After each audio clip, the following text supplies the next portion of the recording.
ആക്കിക്കാവ് അകത്തിയൂർ ചേന്നപുരം ക്ഷേത്രത്തിലെ പ്രതിഷ്ഠാ ദിനം ആഘോഷിച്ചു. ഏപ്രിൽ 16-ന് ശ്രീശുഖമണ്ഡലി ശ്രീമദ് ഭാഗവത സപ്താഹ യജ്ഞത്തോടെയാണ് ആഘോഷങ്ങൾക്ക് തുടക്കമായത്.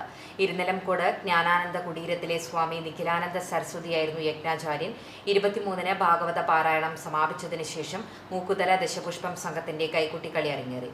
പ്രതിഷ്ഠാ ദിനമായ തിങ്കളാഴ്ച രാവിലെ നട തുറക്കൽ, ബിംബശുദ്ധി, കലശാഭിഷേകം, പുണ്യാഹം, വിശേഷാൽ പൂജകൾ എന്നിവയ്ക്ക് ശേഷം മേജർ സെറ്റ് പഞ്ചവാദ്യം അരങ്ങേറി. പ്രശസ്ത മദ്ദള കലാകാരൻ കലാമണ്ഡലം കുട്ടിനാരായണന്റെ പ്രമാണത്തിൽ നടന്ന പഞ്ചവാദ്യത്തിൽ പറക്കാട് തങ്കപ്പന്മാരാർ തിമിലയിലും, തിച്ചൂർ മോഹനൻ, തൃശൂർ രാധാകൃഷ്ണൻ എന്നിവർ ഇടക്കയിലും നാദവിസ്മയം തീർത്തു. വൈകിട്ട് ദീപാരാധനയ്ക്കും ചുറ്റുവിളക്കിനും ശേഷം ശിങ്കാരിമേളം, കാവടിയാട്ടം എന്നിവയും ഉണ്ടായിരുന്നു. ആഘോഷങ്ങൾക്ക് ചേന്നപുരം ദേവസ്വം ഭരണസമിതി അംഗങ്ങൾ നേതൃത്വം നൽകി.